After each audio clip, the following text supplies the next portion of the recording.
کوئی مجھ کو ایسی دلیل دے، کوئی مجھ کو ایسی دلیل دے کہ میں ٹوٹ کر تیرے نقش اپنی آنکھوں سے مٹا سکوں، کہ میں دل سے تیری عمر بھر کی رفاقتوں کو بھلا سکوں۔ کوئی مجھ کو ایسی دلیل دے کہ میں عمر بھر تیری یاد کا کوئی جشن ہی نہ منا سکوں۔ اگر کوئی ایسی سبیل ہو تو آزما، جو نہیں تو پھر مجھے یاد کر اور مجھے یاد آ۔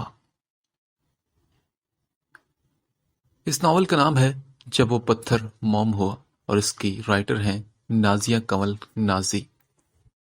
یہ ایک شارٹ ناول ہے اور یہ ایک لڑکی کی زندگی پر لکھا گیا ہے جس سے دو ستیلے بھائیوں کو محبت ہو جاتی ہے، اور یہ محبت کس کے نصیب میں آتی ہے یہ آپ جان سکیں گے اس ناول کو سن کر۔ تو چلیں شروع کرتے ہیں اس ناول کو۔ ہر طرف بارش برس رہی تھی، کھڑکی سے ٹکراتی بارش کی بوندیں ماحول میں عجیب سی حرکتیں پیدا کر رہی تھی، لیکن وہ گمسم سی بے حس کھلی کھڑکی سے اندر آتے سرد ہوا کے جھونکوں کو اپنے چہرے پر محسوس کر رہی تھی۔ انتہائی سرد ماحول میں بھی شال کے بغیر وہاں کھڑا ہونا اس کے بے حس ہونے کا ثبوت تھا۔ تبھی اس کے بیڈ روم کا دروازہ کھلا اور شانزل یزدانی، جسے اس کا شوہر ہونے کا شاندار اعزاز حاصل تھا، مکمل طور پر بارش میں بھیگنے کے بعد کمرے میں داخل ہوتے ہی جلدی سے لپک کر اس کی طرف بڑھا۔ یہ کیا پاگل پن ہے زری؟ اتنی ٹھنڈی ہوا میں بنا شال کے کھڑی ہو کر مرنے کا ارادہ ہے کیا؟ اسے جلدی سے پیچھے ہٹا کر کھڑکی کے دونوں پٹ اس نے آہستہ سے بند کرتے ہوئے اسے ڈانٹا تو زرن شاہ افریدی یعنی کہ زری چپ چاپ اپنے بیڈ پر آ بیٹھی۔ ہر روز کی طرح آج بھی اس کے خوبصورت لبوں پر خاموشی کا تالا پڑا ہوا تھا۔ پتہ نہیں یہ بارش کب رکے گی، نہ جانے رکے گی کہ نہیں۔ معمول کی طرح خود سے بات کرتے ہوئے وہ وارڈروب کی طرف بڑھایا تھا۔ اگلے 15-20 منٹ کے بعد وہ فریش ہو کر اپنے کمرے میں واپس آیا تو زرن شاہ وہاں نہیں تھی۔ شاید نہیں، یقیناً وہ اس کے لیے کچن میں کھانا گرم کر رہی تھی، لہٰذا وہ بھی کمرے سے نکل کر اس کے پیچھے ہی کچن کی طرف چلا آیا، جہاں اس کے اندازے کے مطابق وہاں وہ کھانا گرم کرنے کے بعد اب ٹرے میں رکھ رہی تھی۔ آج سردی زیادہ ہے نا، میں یہی کھانا کھا لیتا ہوں۔ یہ کہتے ساتھ ہی وہ کچن میں رکھی کرسی گھسیٹ کر اس پر بیٹھ گیا تو زرین نے خاموشی سے کھانا اس کے سامنے میز پر رکھ دیا۔ زرین پلیز بیٹھو، مجھے تم سے کوئی ضروری بات کرنی ہے۔ اس کی بات پر وہ چونکی تھی، جبکہ شانزل یزدانی اب روٹی توڑ کرنے والا بنا رہا تھا۔ جی کہیے، میں سن رہی ہوں۔ ذرا سا رخ پھیر کر اس کے لیے چائے کی پتیلی چولہے پر رکھتے ہوئے اس نے کہا۔ جواباً وہ جگ سے پانی گلاس میں ڈالتے ہوئے بے نیازی سے بولا، میں نے یہ کہنا تھا کہ میں نے ڈائیورس پیپرز تیار کروا لی ہیں، اگلے 2-4 روز میں مل جائیں گے۔ پہلے تم سائن کر دینا، پھر میں کر دوں گا، اس کے بعد تم آزاد ہوگی، جہاں جس کے پاس چاہو رہ سکتی ہو۔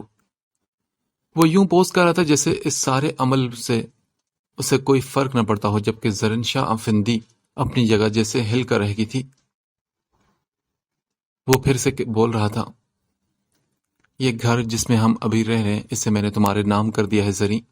وہ دن جو ہم دونوں نے ایک دوسرے کی رفاقت میں ایک دوسرے کے ساتھ اکٹھے گزارے ہمیشہ میری یادوں میں رہیں گے۔ زندگی میں جب بھی کبھی تمہیں میری ضرورت محسوس ہو تو مجھے آواز ضرور دے دینا۔ جہاں تک بھی ہو سکا مجھے تمہارے کام آ کر خوشی ہوگی، اس سے زیادہ میں تمہارے لیے اور کر بھی کہہ سکتا ہوں۔ نہایت شکستہ لہجے میں کہتے وہ خود کو مضبوط ظاہر کر رہا تھا، لیکن زرن شاہ افندی اس کی آنکھوں میں بکھرتے زندگی کے احساس کو دیکھ رہی تھی۔ اس لمحے اس کا دل جیسے کسی نے مٹھی میں لے کر زور سے مسل ڈالا ہو۔ کس قدر بے یقینی کے ساتھ اس نے شاکڈ انداز میں اپنے سامنے بیٹھے شانزل یزدانی کو دیکھا، جو اب گلاس کے کنارے پر انگلی پھیرتے ہوئے جیسے مجرمانہ انداز میں کہہ رہا تھا، میں اس بات کو صرف جانتا ہی نہیں، دل سے بھی مانتا ہوں کہ ہم زبردستی کسی کو خود سے محبت کرنے پر مجبور نہیں کر سکتے زری۔ میرے یقین کرو کہ میں نے تمہیں چاہا ضرور تھا، مگر یہ خواہش کبھی نہیں تھی کہ تم زبردستی میری زندگی کا حصہ بنو۔ محبت کسی بھی حیثیت یا مرتبے سے بے نیاز ہوتی ہے۔ شاید میری جگہ کوئی اور ہوتا تو تمہاری غلطیوں پر ذرا مختلف انداز میں تمہارے ساتھ پیش آتا، مگر خیر مجھے تم سے کوئی گلہ نہیں۔ شاید میں تمہاری جگہ ہوتا تو میں ایسے ہی ریئیکٹ کرتا جیسے تم کرتی رہی، مگر اب میں تھکنے لگا ہوں زری۔ اب میں مزید خود کو اور تمہیں اذیت میں رکھنے کا حوصلہ نہیں مجھ میں۔ لہٰذا میں نے یہی فیصلہ کیا ہے کہ تمہاری زندگی سے نکل جاؤں۔ میرے بعد شاید تمہیں وہ مل جائے جس کی چاہ میں تم نے خود کو مٹا لیا۔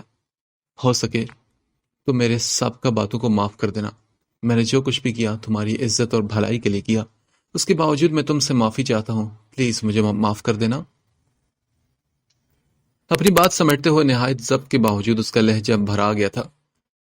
تبھی سرسری سے ایک نگاہ اس پر ڈالنے کے بعد وہ دو چار نوالوں کے بعد ہی اپنی نشست اٹھ کر کچن سے باہر چلا گیا، اور زرین شاہ افندی کے دماغ میں اس وقت جیسے آندیاں چل رہی تھی۔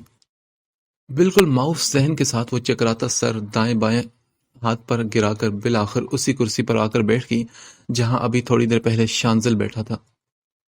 حیرانی تھی اس کے دماغ میں۔ وہ شخص جو زبردستی اس کی زندگی کا حصہ بن گیا تھا، اب اسے اپنا عادی بنا کر پھر سے اکیلے پن کا عذاب سونپنا چاہ رہا تھا۔ زندگی کی کسی بھی موڑ پر وہ کچھ ایسا بھی کہہ یا کر سکتا تھا۔ زرین شاہ افندی کے وہم و گمان میں بھی یہ بات نہیں تھی۔ اس لمحے اس کا دل کٹ کر ٹکڑے ٹکڑے ہوتا کیوں محسوس ہو رہا تھا، وہ سمجھ کر بھی سمجھ نہیں پا رہی تھی اس کی باتوں کو۔ ہجر کے ماہتاب سن، ہم بھی تیرے ہیں ہم سفر، ہم سے بھی کوئی بات کر، ہم تو تیرے رفیق ہیں، ہم سے تو نہ اجتناب کر، دشت فراق کے یار میں ازلوں کے ہم رکاب سن، ہجر کے ماہتاب سن، جب بخت میں نہ ہو چین، کسی سے کیا گلہ کریں، اس سے کہاں ملا کریں، راہ میں اس کو روک لیں، کیسے یہ حوصلہ کریں، تو تو ہمارے ساتھ چل، تو تو ہمارے خواب سن، ہجر کے ماہتاب سن، تاروں میں انتشار ہے، کس کی نگاہ کے سبب ہم نے جسے گوا دیا، شدت راہ کے سبب اس کے غم فراق میں ہم سے کبھی حساب سن، ہجر کے ماہتاب سن۔ باہر اب بھی بارش ہو رہی تھی۔ شانزل کپڑے بدل کر اب بستر پر لیٹ چکا تھا، مگر زرین شاہ جانتی تھی کہ وہ سو نہیں رہا۔ اس سے جدائی کا فیصلہ کر کے سو بھی نہیں سکتا تھا۔ زرین شاہ اس سے بات کرنا چاہتی تھی، مگر شانزل نے اسے دیکھتے ہی رخ پھیر لیا تھا۔ تبھی وہ ہرٹ ہو کر پھر سے اسی کھڑکی میں آ کر کھڑی ہوئی جہاں شانزل کے آنے سے پہلے وہ کھڑی تھی۔ تھوڑی دیر پہلے آسمان پر بہت سارے ستارے روشن تھے۔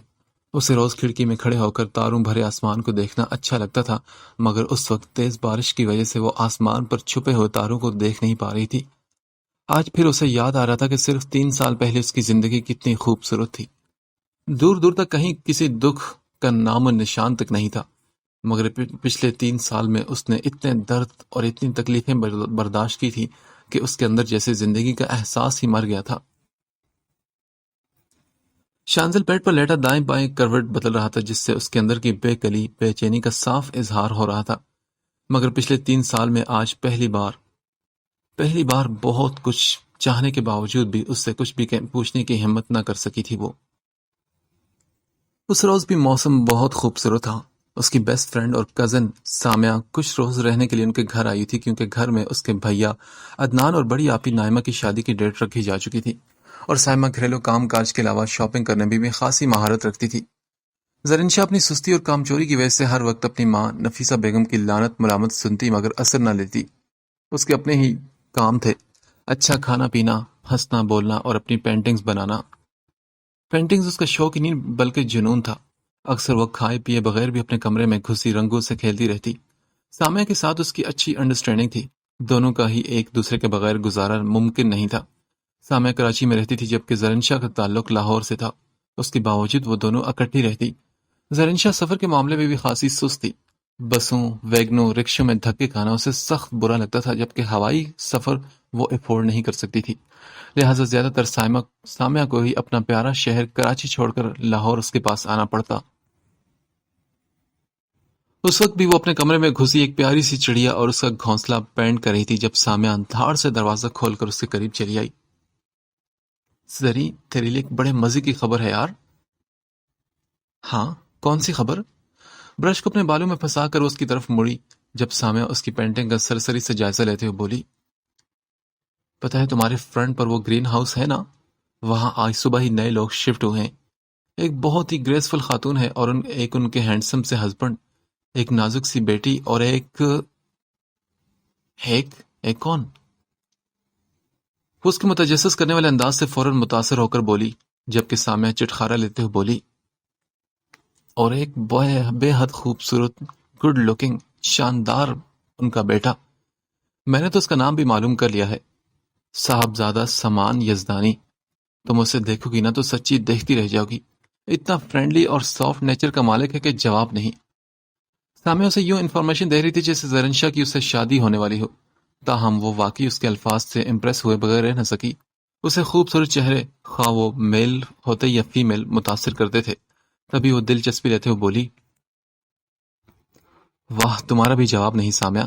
صبح وہ لوگ آئے اور شام تک تم نے ان کے بارے میں ساری باتیں بھی معلوم کر لی، خیر تو ہے نا؟ نہیں یار، اب خیر کہاں، اصل میں وہ آنٹی دوپہر میں ادھر آئی تھی، کچھ چاہیے تو انہیں شاید، تبھی وہ آنٹی کو اپنا مکمل بایو ڈیٹا بتا رہی تھی۔ میں چونکہ ان کے پاس بیٹھی تھی لہٰذا میں نے بھی سن لیا، اور جہاں تک اس ہیرو کی بات ہے تو اسے میں نے ابھی تھوڑی دیر پہلے گرین ہاؤس کے گیٹ سے نکلتے ہوئے دیکھا۔ یار زرین، میں نے تو کم از کم اپنی پوری زندگی میں اتنا خوبصورت مرد کبھی نہیں دیکھا۔ زرین سامعہ کو اچھی طرح جانتی تھی کہ اسے ہر مرد اچھا لگتا تھا، ہر نیا فلم سٹار، نیا کرکٹر، ٹی وی آرٹسٹ، جو بھی اچھا لگتا وہ اس کے لیے مرنے مارنے کو تیار ہو جاتی، مگر زرنشا کی فطرت اس سے الگ تھی۔ وہ خوبصورتی کی قدردان تھی، مگر اس کے باوجود اسے جلدی سے کوئی چیز پسند نہیں آتی تھی۔ کپڑے، جوتے، جیولری کے ساتھ ساتھ اسے انسانوں کو اپنانے میں بھی خاصی خواری اور مشقت کا سامنا کرنا پڑتا۔ وہ کسی پر بھی فوراً اعتبار کرنے کے حق میں نہیں تھی، البتہ جب تک اسے کوئی چیز پسند آ جاتی تو پھر وہ آخری وقت تک اس سے دست بردار ہونے کو تیار نہیں ہوتی تھی۔ سامان یزدانی بھی ایسی ہی چیزوں کی فہرست میں آ گیا تھا۔ سامع کی زبانی سامان کی سحر انگیز شخصیت کے بارے میں سن کر اسے دیکھنے کا شوق پیدا ہوا، لہٰذا اسی رات جب سامع تھک کر اسی کے بیڈ پر نیند کی باہوں میں کھو گئی تو زری کھڑکی میں آ کر کھڑی ہوئی۔ چاندنی رات تھی، تاروں بھرا آسمان نگاہ کو بے حد اچھا لگ رہا تھا۔ سامنے ہی یزدانی پیلس میں اس وقت خاصی گہما گہمی تھی، 2-3 گاڑیاں یزدانی پیلس کے گیٹ کے ایک طرف کھڑی تھی۔ تب اس نے پہلی بار وہاں سامان یزدانی کو دیکھا۔ بلیک ٹراؤزر پر وائٹ جرسی پہنے اپنے سادہ سے حلیے کے باوجود وہ واقعی دل میں اترتا ہوا محسوس ہونے لگا۔ اس کے بارے میں اگر وہ یہ کہتی کہ وہ پہلی نظر کا شکار ہوئی تھی تو شاید وہ غلط نہ تھی۔ ٹراؤزر کی پاکٹس میں دونوں ہاتھ گھسائے کسی بزرگ کے ساتھ گیٹ کے قریب کھڑا باتیں کر رہا تھا وہ، اور زریں چوری چوری پسندیدہ نگاہوں سے اپنے کمرے کی کھڑکی میں کھڑی اسے ہی دیکھ رہی تھی۔ جب سامع بیدار ہو کر اسے بیڈ پر اپنے قریب نہ پاتے ہوئے خود بھی اٹھ کر اس کے پاس چلی آئی، زرنشا سینے پر دونوں ہاتھ باندھے سامان یزدانی کو دیکھنے میں اتنی گم تھی کہ اسے سامع کے جاگنے کی خبر بھی نہ ہو سکی۔ تبھی سامع نے گلا کھنکار کر پہلے زرنشا کو اپنی طرف موڑا اور پھر کھڑکی سے باہر سامان یزدانی پر نگاہ ڈالتے ہوئے بولی، بس کرو بیوی، نظر مت لگا دینا بیچارے کو، مانے کہ بندہ بہت ہی ہینڈسم ہے مگر اتنا بھی نہیں کہ اس کے دید کے نشے میں گم ہو کر آپ ساری رات جاگتے ہو گزار دیں۔ اور شٹ اپ سامی، میں اسے نہیں دیکھ رہی، مجھے تو پتہ بھی نہیں کہ وہی سامان یزدانی ہے کہ نہیں۔ اچھا واقعی؟ پھر آئے یہ اس سب کو چھوڑیں اور بیڈ پر تشریف لے آئیں، رات کے 12:30 ہو رہے ہیں۔ سامنے نے اسے وقت بتایا تو وہ چونک کر واپس پلٹتے ہوئے اپنے بیڈ پر آ گئی۔ چلو اب سچ سچ بتاؤ نا، تمہیں وہ اچھا لگا ہے نا؟ سامنے نے اس کے برابر لیٹتے ہوئے اس سے پوچھا۔ تبھی وہ فلسفہ جھاڑتے ہوئے بولی، یار سامعہ، محبت ظاہری خوبصورتی سے کبھی متاثر نہیں ہوتی، پتہ ہی یہ جو عورت ہوتی ہے نا، اس کے اندر کی دنیا بڑی عجیب و غریب ہوتی ہے۔ کوئی مرد اگر اس کی سوچ اور خواہشات پر پورا اتر جائے تو پھر وہ خود اپنی ذات کو اس مرد کے راستے کی دھول کرنے سے بھی باز نہیں آتی۔ میری بھی یہی تمنا ہے، کاش کہ بھری دنیا میں کوئی شخص ایسا ہو جس کی تمام تر محبت میری ہو، جس کا ہر خواب صرف مجھ سے وابستہ ہو۔ تم دیکھنا، جب بھی ایسا کوئی شخص میری زندگی میں آیا تو میں اپنی ذات کو اس پر نچھاور کر کے رکھ دوں گی۔ سامع کو معلوم تھا کہ وہ ایسی ہی لڑکی تھی، محبتوں میں گندی ہوئی۔ اس کی آنکھیں اس وقت نیند سے بوجھل ہو رہی تھی، تبھی تکیے میں منہ چھپاتے ہوئے بولی، اچھا ابھی تو سو جاؤ نا، صبح اس پر بات کریں گے۔ سامع تو سو گئی تھی مگر زرنشا اس رات بہت دیر تک سو نہیں پائی تھی۔ شانزل اس وقت واش روم میں تھا اور اس کا سیل وہیں بیڈ پر تکیے کے نیچے پڑا مسلسل بج رہا تھا۔ تبھی زری نیند سے جاگی، کال مسلسل ہو رہی تھی اور اوپر سے سائلنٹ یا وائبریشن بھی نہیں لگی تھی، لہٰذا مزید ڈسٹربنس سے بچنے کے لیے اس نے ہاتھ بڑھا کر سیل فون اٹھا لیا۔ ہیلو شان، یار کہاں ہو تم؟ میں کب سے تمہارے آفس میں بیٹھی تمہارا ویٹ کر رہی ہوں اور اوپر سے تم کال بھی نہیں پک کر رہے، خیری تو ہے نا؟ اس کے ہیلو کہنے سے پہلے ہی کسی لڑکی نے اپنی کڑک دار آواز میں کہا۔ جواب میں زرین شاہ کی نیند جیسے بھگ سے اڑ گئی تھی۔ اب چپ کیوں ہو گئے؟ کچھ تو جواب دو۔ زرین شاہ کی خاموشی پر اس نے پھر خاصے فرینک انداز میں کہا۔ تبھی وہ جواب دی بغیر رہ نہ سکی۔ شان اس وقت واش روم میں ہے۔ او سوری، آپ کون ہیں؟ دوسری طرف موجود لڑکی شاید تھوڑی حیران ہوئی تھی جبھی زرین نے بڑے فخر سے کہا، میں مسز شانزل یزدانی ہوں۔ ریلی؟ لڑکی اب بھی بے یقین تھی۔ زرین شاہ کو اس لمحے خاصا مزہ آیا تھا۔ جی بالکل، میں مسز شانزل یزدانی ہی بات کر رہی ہوں۔ آپ کو کوئی مسئلہ ہے تو بتائیں۔ عین اسی وقت شانزل بھی واش روم سے باہر آیا تھا۔ زرین شاہ کو اپنے موبائل پر بات کرتے دیکھ کر ایک لمحے کے لیے وہ چونکا اور پھر آئینے کی طرف چلا آیا۔ تب تک وہ کال ڈسکنیکٹ کر کے موبائل بیڈ پر رکھ چکی تھی۔ ایکسکیوز می مس زرین شاہ، آپ شاید اخلاقیات بھولتی جا رہی ہیں۔ کیا آپ میں مینرز نہیں؟ گیلے بالوں کو تولیے سے رگڑتے ہوئے اس نے کہا، جبکہ وہ شدید ہرٹ ہوتے ہوئے بولی، کیا یہی وہ لڑکی ہے جس کی وجہ سے آپ کی محبت کے سمندر میں ٹھہراؤ آ گیا ہے؟ نہیں۔ اچھا تو پھر کون ہے وہ؟ دوست ہے میری یار۔ زرین شاہ پھر اس کی بات پر ہرٹ ہوئی تھی۔ پہلے تو لڑکیوں کو دوست نہیں رکھتے تھے آپ؟ زرین شاہ کا لہجہ خود بہت دھیما ہوا تھا جب وہ بالوں میں برش پھیرتے ہوئے بولا، ہاں میں پہلے بیوقوف تھا مگر اب مجھے عقل آ گئی ہے۔ اس کے پاس جیسے ہر سوال کا جواب تھا۔ زرین شاہ بری طرح الجھ کر رہ گئی تھی۔ اس کی انا اور دل دونوں ایک دوسرے کے سامنے آ گئے تھے۔ وہ اس کے سامنے گرنا نہیں چاہتی تھی مگر اب اس سے الگ ہو کر جینا بھی اس کے اختیار میں نہیں رہا تھا۔ تبھی سر جھکا کر چپ چاپ بیٹھ گئی تو وہ پھر سے بول اٹھا، اٹھے شاور لے لیں، پھر یاد سے ناشتہ بھی کر لیجیے گا کیونکہ موسم خاصا ٹھنڈا ہو رہا ہے، اور ہاں کمرے میں ہیٹر آن کر کے بیٹھی رہے گا۔ رات میں بھی آپ کو ہلکا ہلکا بخار تھا، کم از کم اپنا خیال تو رکھ سکتی ہیں نا آپ۔ زرین شاہ کو یاد آیا تھا کہ رات جب وہ کھڑکی میں کھڑی بارش کو دیکھ رہی تھی تو شانزل نے اسے کھڑکی سے ہٹانے کے لیے چھوا تھا۔ شاید تبھی وہ اس کے بخار کے بارے میں جان پایا تھا۔ اس کی اس درجہ اپنائیت پر وہ کڑنے اور جھنجھلانے لگی تھی۔ اسے بلا وجہ شانزل پر غصہ آنے لگا۔ اس وقت بھی وہ ایک لمحے میں سلگی تھی۔ آپ کو میری فکر کرنے کی کوئی ضرورت نہیں، میں کوئی چھوٹی بچی نہیں۔ شانزل اس کے چڑھنے پر صرف ایک لمحے کے لیے مسکرایا مگر اگلے ہی پل پھر سے سنجیدہ ہو گیا تھا۔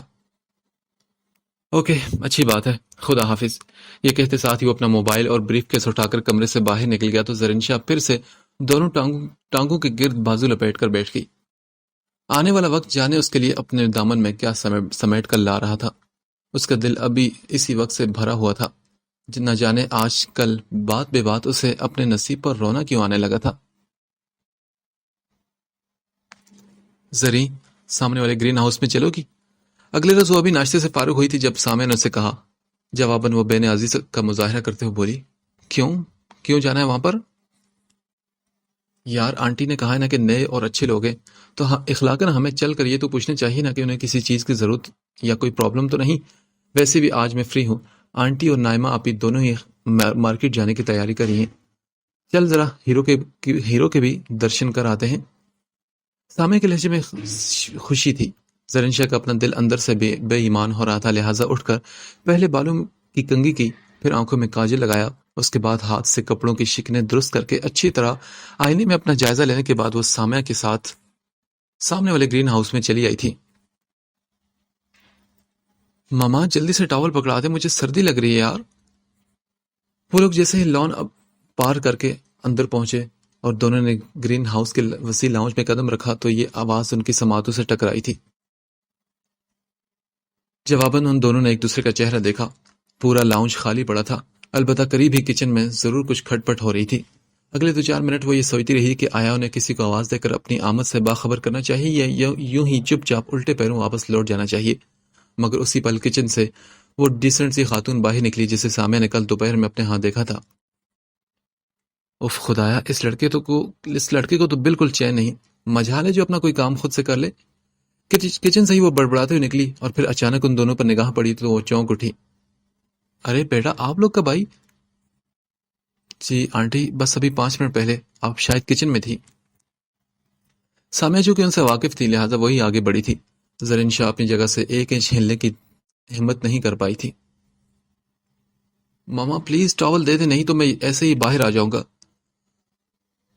وہ آنٹی ان دونوں کے سر پر ہاتھ پھیر رہی تھی جب واش روم سے آتی آواز پر وہ قدرے شرمندہ ہو کر بولی، یہ میرا بیٹا ہے سامان، بہت شرارتی ہے، کچھ ہمارے لاڈ پیار نے بھی اسے بگاڑ دی ہے، آپ لوگ بیٹھو، میں اسے ٹاول دے کر آتی ہوں۔ زرین شاہ اور سامیہ دونوں ہی اس وقت بڑی مشکل میں اپنی مسکراہٹ ضبط کر کے بیٹھی تھی۔ سحر زدہ پرسنالٹی کا مالک وہ شخص فطرتاً ایسی بچکانہ حرکتیں بھی کرتا ہوگا، ان دونوں کو اس بات کا گمان بھی نہیں تھا۔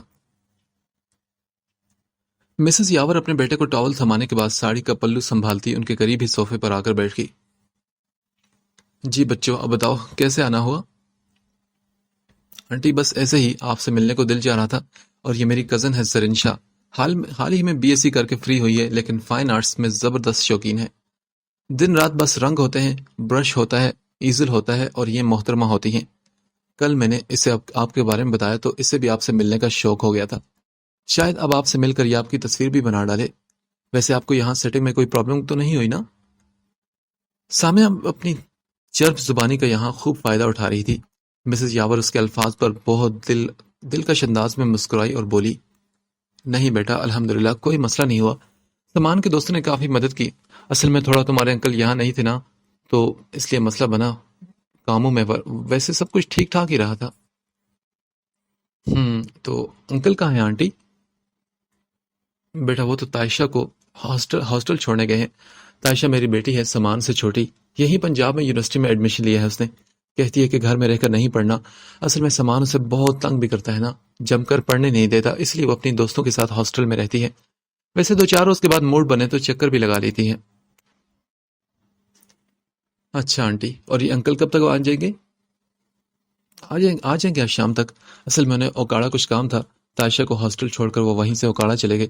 آپ لوگ بیٹھے، میں آپ لوگوں کے لیے چائے لے کر آتی ہوں۔ ارے نہیں آنٹی، ہم ابھی ناشتہ کر کے آئے ہیں، پلیز۔ اس بار زرین شاہ بولی تو وہ اٹھتے اٹھتے پھر سے بیٹھ گئی۔ سامیہ ابو نے اپنی ہسٹری اور اپنے بارے میں بتا رہی تھی جب سامان علی شاہ یزدانی نے ٹاول سے سر کے گیلے بال خشک کرتے ہوئے وہاں لاؤنج میں قدم رکھا۔ ماما، آپ نے میرا ناشتہ بنا لی کہ نہیں؟ ان دونوں پر نگاہ ڈالے بغیر اس نے اپنی ماں سے مخاطب ہوتے ہوئے پوچھا، تبھی وہ بولی، تم کمرے میں جاؤ، میں وہیں ناشتہ لا کر دیتی ہوں۔ کمرے میں کیوں؟ کیا یہاں کرفیو نافذ ہو گیا کیا؟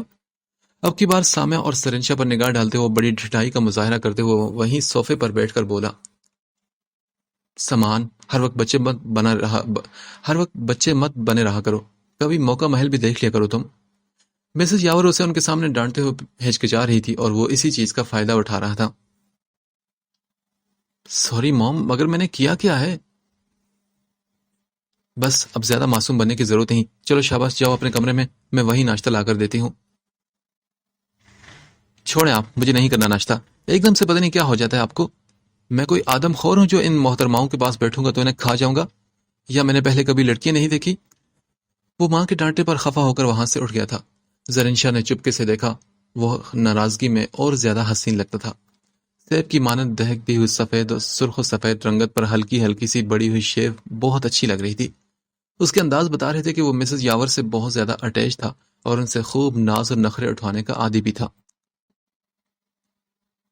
بلا سے زیادہ خود اعتمادی نے اسے اجنبی لڑکیوں کے سامنے بھی حد ادب میں سمٹنے پر مجبور نہیں کیا تھا۔ زرین شاہ کو اس کی ذات کی یہ خود اعتمادی بہت بھلی لگی تھی۔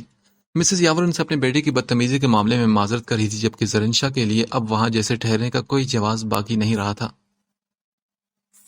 رات کٹتی رہی، چاند ڈھلتا رہا، رات کٹتی رہی، چاند ڈھلتا رہا، آتش ہجر میں کوئی جلتا رہا، گھر کی تنہائی دل کو ڈستی رہی، کوئی بے چین کروٹیں بدلتا رہا، آس اور امید کی شمع روشن رہی، گھر کی دہلیز پھر کوئی تکتا رہا، رات بھر چاندنی گنگناتی رہی، رات بھر کوئی تنہا سسکتا رہا، اشک پلکوں پہ آ کر لرزتے رہے، نام لب پر کسی کا مچلتا رہا، آج پھر رات برسات ہوتی رہی، آج پھر کوئی خود سے الجھتا رہا۔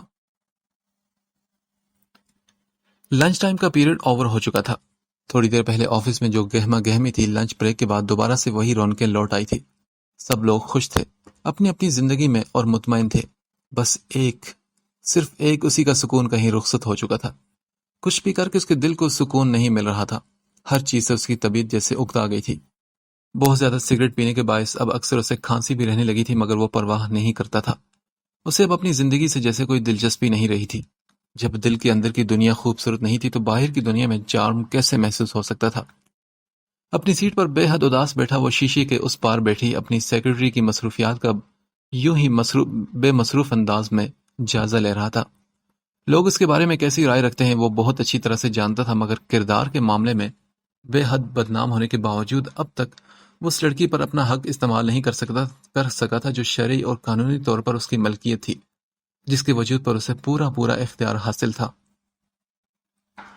ہر روز رات میں جو اس سے محض 1 فٹ کی دوری پر اپنے حسین سراپے کے ساتھ میٹھی نیند کے مزے لے رہی ہوتی تھی، اس کی ماں جی اور دیگر رشتہ داروں کا یہ کہنا تھا کہ وہ ضرورت سے زیادہ حساس، خوددار اور اذیت پسند ہے، مگر وہ ان کی رائے سے اتفاق نہیں کرتا تھا۔ اسے اپنی شخصیت میں کہیں بھی خودداری یا حساسیت نہیں دکھائی دیتی تھی۔ ہاں، اذیت پسندی ضرور اس کے مزاج کا حصہ تھی۔ اسے یاد آ رہا تھا کہ بچپن میں ایک بار سائیکل چلاتے ہوئے وہ پکی سڑک پر گر پڑا تھا۔ اچانک گرنے سے اسے بازو پر خاصی گہری چوٹ لگی تھی، مگر اس نے منہ سے سی کی آواز بھی نہیں نکالی تھی۔ پھر بڑے مزے سے سائیکل کے پاس ہی بیٹھ کر وہ اپنے بہتے ہوئے خون کو دیکھتا رہا۔ بعد میں ماں جی کو پتہ چلا تو انہوں نے اسے خوب ڈانٹنے کے بعد اس کی مرہم پٹی کی اور اسے ایک گلاس گرم دودھ میں دیسی گھی بھی ڈال کر پلایا تھا۔ ماں جی کی وفات کے بعد تو جیسے وہ اور بھی زیادہ اذیت پسند اور وحشی ہوتا چلا گیا تھا۔ آفس کے ملازمین کے ساتھ انتہائی بدتمیزی سے پیش آنا، چھوٹی چھوٹی بات پر کسی کی بھی انسلٹ کر کے رکھ دینا، انتہائی ریش ڈرائیونگ کرنا۔ اس دوران اگر کوئی گاڑی کے ساتھ ٹکرا کر زخمی ہو جاتا تو وہ بالکل بھی کوئی پرواہ کیے بغیر تیزی سے آگے نکل جاتا۔ گھریلو ملازمین پر تو وہ ہاتھ اٹھانے سے بھی گریز نہیں کرتا تھا۔ اس سے بھی اس کی طبیعت کو سکون نہ ملا تو آوارہ گردی شروع کر دی، اور انہی دنوں اس کی زندگی میں ایک نیا موڑ آیا اور وہ جیسے خود پر سے اپنا اختیار کھو بیٹھا۔ وہ لڑکی حسین تھی، مگر اتنی زیادہ حسین بھی نہیں تھی کہ اسے سامنے پا کر وہ اپنے حواس ہی کھو بیٹھتا۔ ہر بار اس سے سامنا ہونے پر وہ ایک عجیب سی بے کلی اپنے اندر اترتی محسوس کرتا۔ وہی تھی جس کے حصول کی طلب نے اس کے اندر زندگی کی اہمیت کو بڑھایا تھا۔ اس کی تصورات میں کھو کر اس نے اپنے آپ کو بھی فراموش کر دیا تھا، مگر اس کے باوجود اس کے اندر کی ازلی بے چینی نے اس کا پیچھا نہیں چھوڑا۔ وہ اس کی ہو کر بھی اس کی نہیں تھی، اور اسی چیز نے اسے پھر سے تکلیف میں مبتلا کر دیا تھا۔ اب تک پتھر سے موم اور موم سے دوبارہ پتھر ہونے کے دوران وہ کیسے نہیں تڑپا تھا۔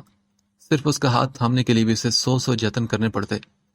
دھان پان سی اس خوبصورت لڑکی پر مکمل اختیار رکھنے کے باوجود صرف اپنی محبت کے ہاتھوں بے بس ہو کر وہ اب تک اسے اس کی مرضی کے خلاف اپنی قریب نہیں کر پایا تھا۔ اور اب جب کہ وہ پتھر دل لڑکی اس پر ترس کھانے لگی تھی تو وہ پھر سے پتھر کا ہو رہا تھا۔ پھر سے اس نے وہی سب کچھ اپنا لیا تھا جنہیں کچھ ہی عرصہ پہلے توبہ کر کے چھوڑا تھا۔ اب پھر سے موسموں میں اس کے لیے کوئی چارم باقی نہیں رہا تھا۔ پچھلے 3 سال میں یوں تو متعدد بار دل نے اس حسین پیکر کی قرب کی خواہش کی تھی، مگر آج نہ جانے کیوں اپنے دل کو بھی سمجھا نہیں پا رہا تھا۔ پتھر ہو جانے کے باوجود اندر سے کہیں کسی معجزے کے لیے دعا بلند ہو رہی تھی۔ وہ بیٹھے بیٹھے اپنی خواہش کے تابع کھلی آنکھوں سے خواب دیکھ رہا تھا کہ ابھی وہ خود چل کر اس کے آفس آئے گی اور اس کی سیکرٹری سے اس کے بارے میں پوچھے گی، اور پھر اس کے روم میں آئے گی اور کہے گی، شانزل، میں بہت تھک چکی ہوں، میں خود سے ہار چکی ہوں، پلیز مجھے اپنی باہوں میں لے لے۔ اور تب وہ اس کا ہاتھ تھام کر کہیں کھو جائے گا، کسی ایسی جگہ جہاں اس کے اندر کی بے سکونی کا نام و نشان تک نہیں ہوگا۔ مگر خواب حقیقت کب بنتے ہیں؟ اسے اپنی بے بسی پر ہنسی بھی آ رہی تھی اور رونا بھی۔ کبھی گہری سانس بھر کر اس نے اپنا سر اپنی سیٹ کی پشت سے ٹکایا تھا۔ اس کی نگاہ اب بھی شیشے کے اس پار جمی تھی، جیسے اسے ہر صورت اپنے خواب کے پورا ہونے کا یقین ہو۔ اور تبھی اسی لمحے اسے ایک زبردست جھٹکا لگا تھا۔ شیشے کے اس پار جمی نگاہ نے اسے واقعی دیکھ لیا تھا۔ ڈھیلے ڈھالے لیلن کے کپڑے پہنے، قطعی رف حلیے میں وہ چند منٹ ریسپشن پر ٹھہرنے کے بعد سست روی سے چلتی اس کی سیکرٹری کے پاس آئی تھی۔ اس نے آفس میں ابھی تک کسی کو اس سے انٹروڈیوس نہیں کروایا تھا۔ یہی وجہ تھی کہ اسے وہاں پہلی بار آمد پر وہ پروٹوکول نہیں مل سکا جس کی وہ مستحق تھی۔ شانزل تو واقعی شاکڈ سے انداز میں بیٹھا اسے دیکھ رہا تھا۔ وہ کچھ پریشان دکھ رہی تھی۔ پچھلے 3 سال میں پہلی بار یہ معجزہ ہوا تھا کہ وہ خود چل کر اس تک آئی تھی۔ اس کی سیکرٹری نے فوراً اس کے روم میں کال ملائی، جسے اس نے فوراً پک کیا۔ سر، کوئی زری میم آئی ہیں، فوراً آپ سے ملنا چاہتی ہیں۔ ٹھیک ہے، ابھی میں کچھ بزی ہوں، آدھے گھنٹے بعد رابطہ کیجیے گا۔ Okay sir.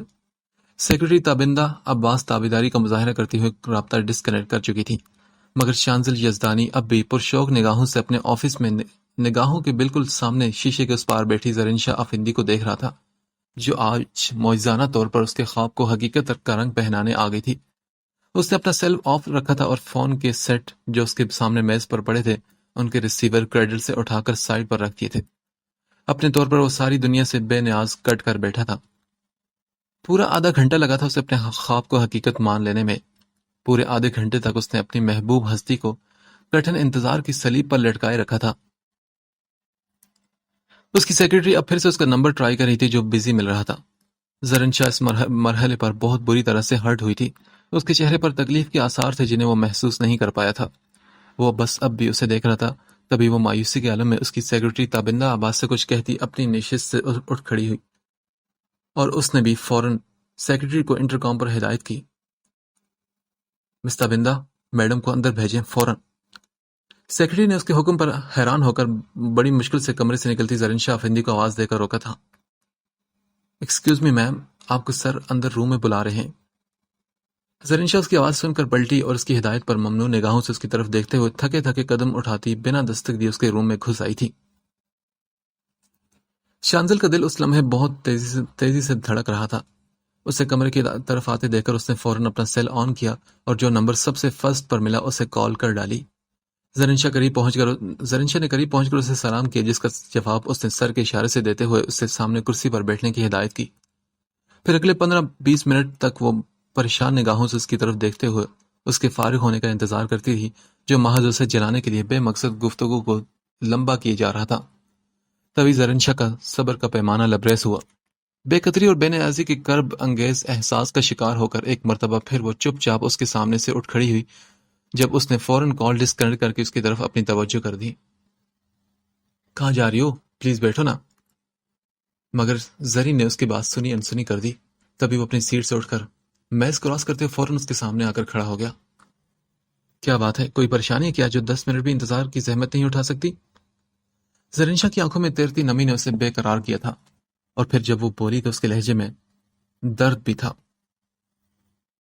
میرے سینے میں آج صبح سے دل والی سائڈ پر شدید درد ہو رہا ہے۔ صبح سے میں آپ کا نمبر ٹرائی کری ہوں مگر رابطہ نہیں ہو پا رہا۔ گھر میں خانسامہ چوکیدار کوئی بھی نہیں، اس لیے میں ٹیکسی لے کر یہاں چلی آئی، مگر آپ بھی شاید فری نہیں۔ اب کی بار وہ باقاعدہ رو پڑی تھی۔ شانزل یزدانی کا دل اس لمحے کسی نے مٹھی میں لے کر جیسے مسل ڈالا۔ سوری، I'm really sorry، چلو میرے ساتھ ابھی۔ دل ہی دل میں شدید پشیمانی کا شکار ہو کر اس نے بہت مختصر انداز میں اس سے معذرت کرتے ہوئے سامنے ٹیبل سے اپنی گاڑی کی چابیاں اور موبائل اٹھایا۔ اس کا سپنا پورا تو ضرور ہوا تھا، مگر اس انداز سے، جس انداز سے اس نے سوچا بھی نہیں تھا۔ زرین شاہ گاڑی میں پہلی بار اس کے ساتھ فرنٹ سیٹ پر بیٹھی تھی۔ کوئی اور موقع ہوتا تو وہ شانزل خوشی سے پھولے نہ سماتا، مگر اس وقت وہ اس کے لیے شدید پریشان تھا۔ تبھی مکمل توجہ سے ڈرائیونگ کرتے ہوئے اگلے 10-15 منٹ میں وہ اسے اپنے بہترین دوست عمار یاسر کے ذاتی ہاسپٹل میں لے آیا تھا، جو اس وقت شہر کا سب سے مہنگا ترین ہاسپٹل تھا۔ اتفاق سے اس وقت ڈاکٹر عمار پر کام کا لوڈ بھی کم تھا، لہٰذا زرین شاہ کا چیک اپ زیادہ بہتر انداز میں توجہ کے ساتھ ہو گیا تھا۔ ایکسکیوز می، لگتا ہے بھابھی آج کل کسی نہ کسی ٹینشن کو سر پر سوار رکھتی ہیں۔ اس وقت بھی دل کی شریانوں پر ضرور سے زیادہ دباؤ ہے ان کے۔ ایک آدھا گھنٹہ مزید لیٹ ہو جاتے تو شدید ہارٹ اٹیک کی ضرورت بھی بن سکتی تھی۔ یہ ساری باتیں ظاہر کرتی ہیں کہ تم ان کا خیال بالکل نہیں رکھتے شانزل، کیوں ایسا ہی ہے نا؟ ان کا چیک اپ کرنے کے بعد ڈاکٹر عمار یاسر نے شانزل سے کہا۔ جواب میں وہ بس ایکسکیوز ہی کر سکا تھا۔ خالی ایکسکیوز سے کام نہیں چلے گا، تمہیں ان کے معاملے میں اپنی کاروباری مصروفیات کو پیچھے رکھ کر ان کا زیادہ سے زیادہ خیال رکھنا ہوگا، ورنہ خدا نخواستہ بڑا نقصان بھی اٹھانا پڑ سکتا ہے تمہیں۔ فی الحال میں انجیکشن دے دیتا ہوں، باقی کی دوا وقت پر اپنے ہاتھ سے دیتے رہنا۔ پرچی پر کچھ لکھنے کے ساتھ ساتھ وہ اسے ہدایات بھی دیتا جا رہا تھا، جبکہ شانزل دل ہی دل میں اپنی غفلت پر خود کو ملامت کرتا رہا۔ ڈاکٹر عمار کا شکریہ ادا کر کے زرین شاہ کے ساتھ وہ سیدھا گھر چلایا۔ آفس ٹائم ویسے بھی ختم ہو چکا تھا، برساتی موسم کے باعث شام بھی جلدی ڈھل جاتی تھی۔ زرین شاہ اس سے عجیب سی شرمندگی محسوس کرتے ہوئے نگاہیں چرا رہی تھی، جب وہ کمرے کا دروازہ بند کر کے دوا کا شاپر بیڈ کے قریب بھی ٹیبل پر رکھتے ہوئے نرم انداز میں بولا، بیڈ پر لیٹ جاؤ زرین۔ اور وہ جو بیڈ کے کنارے پر ٹک کر بیٹھی تھی ایک دم سے چونک کر اس کی طرف دیکھنے لگی۔ ایسے کیا دیکھ رہی ہو؟ لیٹ جاؤ، مجھے تمہارے دل پر مساج کرنی ہے۔ شانزل کا لہجہ اب بھی نرم تھا، مگر وہ بری طرح کنفیوز ہو گئی تھی۔ نہیں، میں کر لوں گی نا۔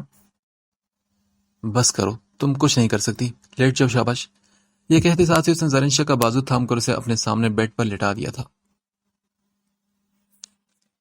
مسز یاور حیات یزدانی کے گھر سے واپسی کے 2-3 روز تک وہ سامان شاہ کو ڈسکس کرتی رہی تھی۔ زرنشا کو اس کا ذکر سننا بہت اچھا لگتا تھا۔ وہ اس کے خواب بھی دیکھنے لگی تھی، مگر کسی حتمی نتیجے پر پہنچنے سے قبل وہ اپنی فیلنگ سامیہ سے بھی ڈسکس کرنا مناسب نہیں سمجھتی تھی، لہٰذا اندر ہی اندر اندیکھی سی آگ میں جل رہی تھی۔ اسے یہی خدشہ ستا رہا تھا کہ کہیں سامان شاہ انگیج نہ ہو، کہیں اس کی زندگی میں پہلے ہی کوئی اور نہ آ گئی ہو۔ اس روز بھی رات میں اسے نیند نہیں آ رہی تھی۔ آج سامیہ بھی اس کے ساتھ نہیں تھی۔ بستر پر دائیں بائیں کروٹیں بدلتے وہ تھک گئی، تبھی اٹھ کر بیٹھ گئی۔ رات ابھی زیادہ نہیں ہوئی تھی، مگر پھر بھی اسے تنہائی سے ڈر لگنے لگا۔ اسی لیے سائمہ کو بلانے کے ارادے سے بستر سے اتری تو سماعتوں میں اچانک ہی نہایت مدھر بانسری کی آواز پڑی تھی۔ پہلے تو وہ چونکی اور پھر کھڑکی کی طرف بڑھی۔ روڈ کی دوسری طرف گرین ہاؤس کے ٹیرس پر اس وقت کتنا خوبصورت نظارہ اسے دیکھنے کو ملا۔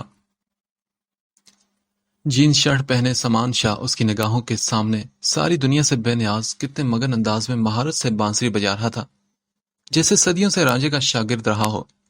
وہ حیران ہو کر مسکرائی تھی، اور دوسری طرف سامان شاہ کی نگاہ جو ہی اس پر پڑی تو اس نے بانسری بجانا بند کر دی۔ زرنشا کو اس وقت ٹھنڈی ہوا کے تھپیڑے بھی لطف دے رہے تھے۔ اسے دیکھتے ہی وہ بھی مسکرا رہا تھا۔ زرنشا کا دل اس لمحے بہت زور سے دھڑکا تھا۔ اگلے روز صبح صبح ہی ان کے گھر موجود تھا۔ یہ کیا آنٹی، آپ کے گھر میں شادی ہے اور آپ نے ہمیں کانو کان خبر تک نہیں ہونے دی؟ یہ تو نا انصافی ہے نا۔ اس وقت وہ کاٹن کے سفید سوٹ پہنے تھا۔ زرنشا اسے ہال میں بیٹھے دیکھ کر وہیں سیڑھیوں پر رک گئی۔ اس کی ماما نفیسہ بیگم اس کی بات پر مسکراتے ہوئے کہہ رہی تھی، نہیں بیٹے، ایسی تو کوئی بات نہیں، میرے کون سے 2-4 بیٹے ہیں جو شادی کا انتظام سنبھالیں گے؟ جو بھی کرنا ہے آپ لوگوں کو مل کر ہی کرنا ہے، کوئی پابندی تھوڑی ہے۔ سامان بڑے مزے سے بیٹھا نہ صرف چائے پی رہا تھا بلکہ چپس اور بسکٹ کے ساتھ بھی بھرپور انصاف کر رہا تھا۔ سامیہ کچن میں باقی افراد کا ناشتہ بنانے میں مصروف تھی، جبکہ نائمہ اور عدنان ابھی تک سو رہے تھے۔ زرنشا اپنی ماما سے اس کی بے تکلفی دیکھ کر آگے آئی تھی۔ ارے اٹھ گئی تم؟ ایک تو اس لڑکی کا نہ صبح کا پتہ چلتا ہے نہ شام کا۔ دنیا کے سارے فضول شوق اس لڑکی نے لیے ہیں، گھر کے کام کاج سے تو دور تک واسطہ نہیں۔ نفیسہ بیگم کسی بھی مہمان کے سامنے اس کی عزت افزائی کرنے سے پیچھے نہیں رہتی تھی۔ زرنشا نے اس وقت سامان شاہ کے سامنے اپنی عزت افزائی پر سخت شرمندگی محسوس کی۔ امی، آپ کو تو موقع ملنا چاہیے کسی کے سامنے میری بے عزتی کرنے کا۔ اس نے برا سا منہ بنایا تو وہ مزید غصہ ہوتے ہوئے بولی، ہاں تو تم موقع دیتی کیوں ہو بے عزتی کرنے کا؟ پرائی بچی گھر آ کر 24 گھنٹے کام میں لگی رہے اور جس کی ذمہ داری ہو وہ میڈم سارا دن کمرے سے نکلی نہ، یہ اچھی بات ہے؟ سامان اس کی طرف دیکھتے ہوئے مسکرا رہا تھا، تبھی وہ خفا ہو کر وہاں سے اٹھ گئی۔ لوگ کسی کے سامنے اپنی بہڑ سے بہڑ بچوں کی تعریف کرتے تھکتے نہیں، اور ایک ہماری والدہ محترمہ ہے کہ ذرا موقع ملے نہیں کہ شروع ہو جاتی ہیں۔ وہ منہ ہی منہ میں بڑبڑائی تھی۔ سامان اس کے الفاظ پر بے ساختہ ہنس پڑا۔ تمہارے بھلے کو کہتی ہوں کم بخت، جانے کیسا سسرال ملے تمہیں، وہاں جا کر کیا سسرال والوں کی تصویریں بناتی پھرو گی یا کوئی کام بھی کرو گی؟ سرنشا ان کی بات سنی انسنی کرتی سامیہ کے پاس کچن میں آ گئی، جبکہ سامان بہت دیر تک وہیں بیٹھا نفیسہ بیگم سے جانے کس قسم کی ذات کو کنگالتا رہا تھا۔ اگلے 2-3 روز تک ان دونوں کا ایک ہی معمول رہا۔ سامان ٹیرس پر آ کر دھیمے سروں میں بانسری بجاتا تو زرنشا کسی سام کی طرح بے قرار ہو کر فوراً آ کھڑی ہوتی، جہاں وہ گھنٹوں چپ کی زبان میں ڈھیروں باتیں کرتے، ایک دوسرے کے سامنے مخاطب ہوئے بغیر بھی ان دونوں کے دل میں ایک دوسرے کے لیے نرم گوشہ پیدا ہو گیا تھا۔ اس روز زرنشا مسز یاور کو اپنی ماما کا بلاوا دینے اکیلی گرین ہاؤس چلی آئی تھی۔ موسم قدرے خوش تھا۔ وہ لاؤنج میں آئی تو سامان کو سامنے ہی صوفے پر نیم دراز میوزک سے لطف اندوز ہوتے ہوئے پایا۔ زرنشا اسے دیکھ کر ایک لمحے کے لیے ٹھڑکی تھی، تاہم اس سے پہلے کہ وہ اسے گھبرا کر واپس پلٹتی، سامان نے آواز دے کر اسے روک لیا۔ زریں، بات سنو۔ وہ رک تو گئی تھی مگر اس کا دل اس لمحے بہت تیزی کے ساتھ دھڑک رہا تھا۔ اگر 2 قدم آگے چلی آؤ گی تو میں تمہیں کھا نہیں جاؤں گا۔ پہلی بار وہ اس سے روبرو مخاطب ہوتے ہوئے مکمل پر اعتماد تھا، مگر زرنشا کی ٹانگیں کانپ رہی تھی۔ وہ اس کے سامنے اپنے یہاں آنے کا مدعا بیان کرنا بھول گئی تھی۔ تبھی وہ پھر بولا، کیا تم ماما کے لیے آئی تھی؟ مگر وہ تو مارکیٹ گئی ہیں، 1-1.5 گھنٹے تک واپس آئیں گی۔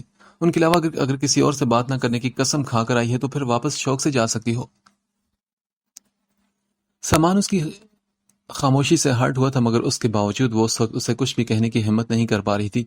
تبھی وہ واپس سی کے لیے پلٹی تو سامان نے انتہائی ہمت کا مظاہرہ کرتے ہوئے اس کی کلائی کو تھام لیا۔ پتہ ہے تم دنیا کی سب سے زیادہ ڈفر اور بدتمیز لڑکی ہو۔ کیوں؟ اب میں نے کیا کیا ہے؟ وہ بے حد گھبرا کر بولی، تبھی سامان نے چڑھ کر کہا، تم نے وہ کیا ہے جو آج تک دنیا کی کوئی لڑکی نہیں کر سکی۔ میرا ہاتھ چھوڑو۔ ہاتھ؟ وہ تو نہیں چھوڑوں گا، تم جو کرنا ہے کر لو۔ سامان پلیز ہاتھ چھوڑے میرا۔ کیا پلیز؟ پورے 2 ہفتے ہو چکے ہیں تم سے بات کرنے کا موقع تلاشتے، اور آج موقع ملا ہے تو تم گیلے صابن کی طرح ہاتھ سے پھسلتے جا رہی ہو۔ کیا میں اتنا بے اعتبار انسان ہوں؟ نہیں، میں نے کب کہا کہ آپ بے اعتبار ہیں؟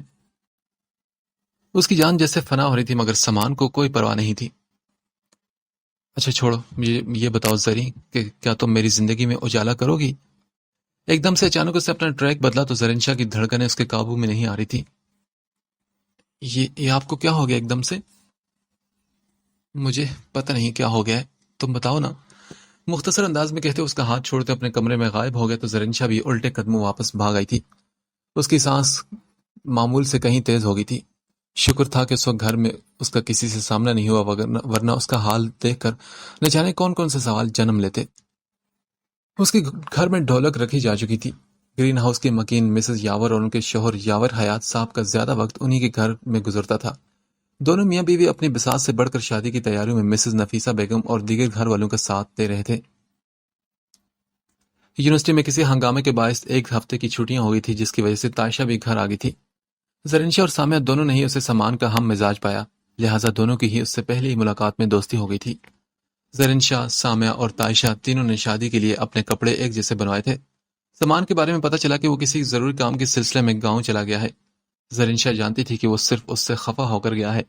عجیب بات تھی کہ اس کا اپنا دل سامان کے بغیر کہیں نہیں لگ رہا تھا۔ اس روز مایوں کا فنکشن تھا جب وہ مسز یاور کے اصرار پر گاؤں سے واپس چلا آیا۔ ہلکی ہلکی بڑی ہوئی شیو کے ساتھ اس کا خوبصورت چہرہ آنکھوں میں خوب جچ رہا تھا۔ زرینشا تو بہانے سے اس کے سامنے گئی، مگر اس نے نگاہ اٹھا کر بھی نہیں دیکھا۔ اب اسے سمجھ نہیں آ رہی تھی کہ وہ کیسے سے منائے۔ مایوں کی تقریب ابھی ختم نہیں ہو پائی تھی جب تائشہ نے اسے سائڈ پہ لے جا کر آہستگی سے کہا، زریں بات سنو، بھائی اوپر ٹیرس پر تمہارا ویٹ کریں۔ تائشہ کی بات پر زریں کا دل پھر زور سے دھڑکا تھا۔ تائشہ کے سامنے محبت کا بھید کھل جانے پر اسے گھبراہٹ بھی ہوئی تھی، مگر سامان شاہ کو مزید ناراض نہ کرنے کے ارادے سے وہ چور نگاہوں سے سب کو ہال میں دیکھتی اپنا دوپٹہ سنبھال کر اوپر ٹیرس پر چلی آئی، جہاں سامان شاہ ٹیرس کی ریلنگ سے ٹیک لگائے کھڑا اسی کی راہ دیکھ رہا تھا۔ شانزل اس کے دل کی جگہ پر اپنے ہاتھ سے مساج کر رہا تھا اور زرینشا کا وجود جیسے ساکت ہو کر رہ گیا تھا۔ پچھلے 3 سال میں پہلی بار وہ اسے چھونے کی ہمت کر رہا تھا، اور پہلی بار ایسا ہوا تھا کہ اس کے سامنے ہل بھی نہیں پا رہی تھی۔ اب جب سب کچھ ویسا ہو رہا ہے جیسا تم چاہتی تھی، تو پھر کیوں اتنی ڈپریشن کا شکار ہو؟ کیا میں اس کی وجہ پوچھ سکتا ہوں؟ نگاہ اس کی سینے پر جمائے اس نے پوچھا تو وہ نگاہیں چراتے ہوئے بولی، نہیں، کوئی ڈپریشن نہیں۔ اچھا، اس کا مطلب ہے کہ وہ ڈاکٹر جھوٹ بول رہا تھا؟ نہیں، مجھے نہیں پتا۔ وہ اس لمحے اتنی کنفیوز ہو رہی تھی کہ اس کے کسی بھی سوال کا جواب دینے کی پوزیشن میں نہیں تھی۔ شانزل نے اس کے اس انداز کو بھی اس کا گریز ہی جانا تھا۔ تبھی وہ دوائی بند کر کے گہری سانس بھرتے ہوئے اس کے قریب سے اٹھ گیا۔ کاش تم سمجھ سکتی زرین شاہ کہ کسی نے تمہیں کتنا ٹوٹ کر چاہا ہے۔ نہیں، بکواس ہے یہ چاہت۔ جو دل سے چاہتے ہیں وہ اپنے محبوب کو کبھی بھی تکلیف سے دوچار نہیں کرتے۔ ایک دم سے زریں کے دل کا غبار نکلا تھا۔ شانزل نے چونک کر اس کی طرف دیکھا اور پھر پوچھا، میں نے کب تمہیں تکلیف سے دوچار کیا؟ تمہارے ساتھ جو کچھ بھی ہوا اس میں 70% تمہاری اپنی عقل کا قصور تھا۔ کافی دنوں کے گیپ کے بعد وہ آج پھر اسی ٹاپک کو ڈسکس کر رہے تھے۔ اوکے، میں آپ سے بحث کے موڈ میں بالکل نہیں۔ اس بار زرین شاہ نے قطعی روکھے انداز میں کہتے ہوئے رخ پھیر لیا تو وہ بولا، تمہیں خود پر اور مجھ پر رحم نہیں آتا زریں؟ اس کے قریبی بیڈ پر اپنی نشست سنبھالتے اس نے بیٹھ کے گراؤنڈ سے ٹیک لگائی تو زرین شاہ کی آنکھیں خود بہت آنسو سے بھر گئی۔ میں نے آپ کو کب اپنا پابند رکھا ہے؟ جب جتنی چاہے شادیاں کر لیں، مجھے کوئی اعتراض نہیں۔ کیا سچ میں؟ اس کے گداز لبوں پر بڑی محسوس مسکراہٹ سے جا کر اس نے زرین شاہ کا رخ اپنی طرف کیا تو اس نے جلدی سے اپنے آنسو پونچھ لیے اور وہ بولی، ہاں بالکل سچ۔ واو، تھینک یو، تم واقعی ایک بہت بہادر لڑکی ہو۔ اب تک جو کچھ بھی میں نے تمہارے ساتھ کیا، مجھے اس پر بے حد شرمندگی ہے، مگر محض معافی سے اس کا ازالہ نہیں ہو سکتا۔ اس لیے میں نے تمہیں ڈائیورس دینے کا فیصلہ کیا ہے، مگر جانے سے پہلے صرف ایک احسان کرو گے مجھ پر؟ وہ یوں بات کر رہا تھا جیسے اب تک نہ جانے ان دونوں کے بیچ کتنے محبت بھرے تعلقات قائم رہے ہوں۔ زرین شاہ نے بڑی مشکل سے پلکیں اٹھا کر اس کے دہکتے ہوئے چہرے کی طرف نگاہ کی اور پھر کہا، بولیے۔ تم میری شادی اپنے ہاتھ سے کرواؤ گی؟ تم خود لڑکی ڈھونڈ کر اپنی موجودگی میں نکاح کروا دینا، پھر جب سب کچھ سیٹ ہو جائے تو جہاں تمہارا دل چاہے وہیں چلی جانا۔ وہ بہت ایکسائٹڈ ہو رہا تھا، جبکہ زرین شاہ کی سانس جیسے دل کے اندر کہیں الجھنے لگی تھی۔ وہ شخص صرف لٹیرا ہی نہیں بلکہ ظالم صیاد بھی تھا۔ زرین شاہ اس لمحے اپنا بھرم قائم رکھنا چاہتی تھی، اپنی خودداری سلامت رکھنے کے لیے اسے بہت کچھ کہنا چاہتی تھی، مگر آنسو نے اس کا ساتھ نہ دیا۔ تبھی اسی لمحے وہ مسکراتے اس پر جھکا اور پوچھنے لگا، بس اتنی ہی بہادر ہو تم؟ یہ کہتے ساتھ ہی اس نے زرین شاہ کو کھینچ کر اپنے ساتھ لگا لیا تو اس کے ضبط کی رہی صحیح تنابیں بھی ٹوٹ گئی۔ اس کی ظالم کے سینے میں منہ چھپا کر اس نے جو رونا شروع کیا تو پھر جیسے آنسوں کا سیلاب بہہ نکلا۔ شانزل بہت اپنائی سے اس کے بالوں میں اپنی انگلیاں پھیر رہا تھا اور وہ بچوں کی طرح بے اختیار ہو کر زاروں کی طرح رو رہی تھی۔ اگلی صبح خاصی روشن تھی۔ شانزل کی آنکھ کھلی تو اس نے زرین شاہ کو اپنے بازو پر سر رکھے نیند میں مدہوش پایا۔ کتنی خوبصورت اور ناقابل یقین حقیقت اس کی آنکھوں کے سامنے تھی۔ اس کا دل اس لمحے مزید جسارتوں پر اکسا رہا تھا، مگر زرین شاہ کے جاگ جانے کے خدشے سے خود پر کنٹرول پا کر وہ آہستگی سے اسے خود سے الگ کر کے بستر سے نکل گیا۔ شاور لینے کے بعد جس وقت وہ واش روم سے باہر آیا تو زرین شاہ اس کے لیے ناشتہ تیار کر چکی تھی۔ زرین، تم آرام کر لیتی نا، تمہاری طبیعت ٹھیک نہیں؟ جواب میں وہ بالکل خاموش رہی۔ شانزل ناشتہ کرنے کی وجہ سے چپ چاپ بیڈ پر بیٹھ گیا تھا۔ میں کچھ روز کے لیے ماما کے پاس جانا چاہتی ہوں۔ بیڈ کے قریب ناشتے کی ٹرے میز پر رکھ کر اس نے اپنی بات کی۔ جواب میں شانزل یزدانی نے ناشتے سے ہاتھ روک لیا اور پھر پوچھا، کیوں؟ پتہ نہیں، بس میرا دل چاہ رہا ہے ان سب سے ملنے کو۔ اوکے ٹھیک ہے، جس وقت بھی جانا چاہو مجھے انفارم کر دینا، میں چھوڑ آؤں گا۔ بالکل مختصر انداز میں کہتے اس نے چند گھونٹ میں چائے کا کپ خالی کیا اور کمرے سے نکل کر باہر لاؤنج میں آ بیٹھا۔ زرین شاہ پورے 3 ماہ بعد اپنے میکے کی طرف آئی تھی۔ گیٹ توقع کے مطابق سامیہ نے کھولا تھا۔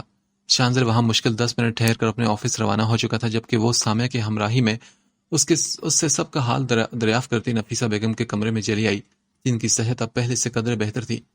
سامیہ کے دونوں بچے یقیناً اسکول گئے تھے، تبھی گھر میں خاموشی کا راج تھا۔ نفیسہ بیگم سے مل کر وہ سامیہ کے کمرے میں آئی تو اس نے پوچھ لیا، زرین سب ٹھیک تو ہے نا؟ پتہ نہیں سامی، میری زندگی میں کہیں کچھ ٹھیک نہیں۔ شفاف گلابی ہتھیلیوں پر نگاہ جماتے اس نے گہری سانس بھری۔ زرین تم ایک اچھا مشورہ دوں؟ تم نہ خودکشی کر لو، سوسائڈ کر لو۔ تم لمحہ بلمحہ اپنے ساتھ ساتھ دوسروں کو بھی مار دینے سے کہیں بہتر ہے کہ تم خود اپنے ہاتھوں ہی مر جاؤ۔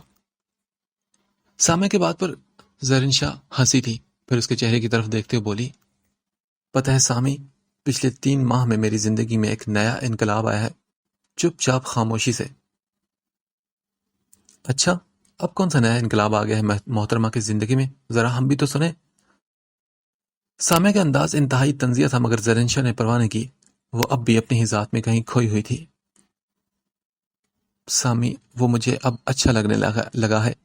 میری ذات کے گر جو بے حسی کا پتھریلا حصار قائم ہو گیا تھا نا، اسے شانزل یزدانی کی جنونی محبت نے توڑ کر ٹکڑے ٹکڑے کر دیا ہے۔ میری جان جاتی ہے اب یہ سوچتے ہوئے کہ وہ مجھ سے دور ہو جائے گا۔ پتہ نہیں کیا ہو گیا ہے، مگر اب میں اس سے الگ نہیں ہونا چاہتی۔ اپنی نگاہیں جھکائے وہ بے بسی سے اعتراف کر رہی تھی اور سامیہ کی آنکھیں حیرت سے پھیلتی جا رہی تھی۔ واٹ؟ تمہیں پتہ ہے زنی تم کیا کہہ رہی ہو؟ اسے تو جیسے یقین کرنا ہی مشکل ہو گیا تھا۔ ہاں میں سچ کہہ رہی ہوں۔ یار یہ تو بہت بڑا سرپرائز ہے۔ تم نے کیا شان بھائی کو بتایا اس بارے میں؟ نہیں سامی، میں چاہ کر بھی ان کے سامنے اپنی خودداری کا بھرم نہیں کھو پا رہی۔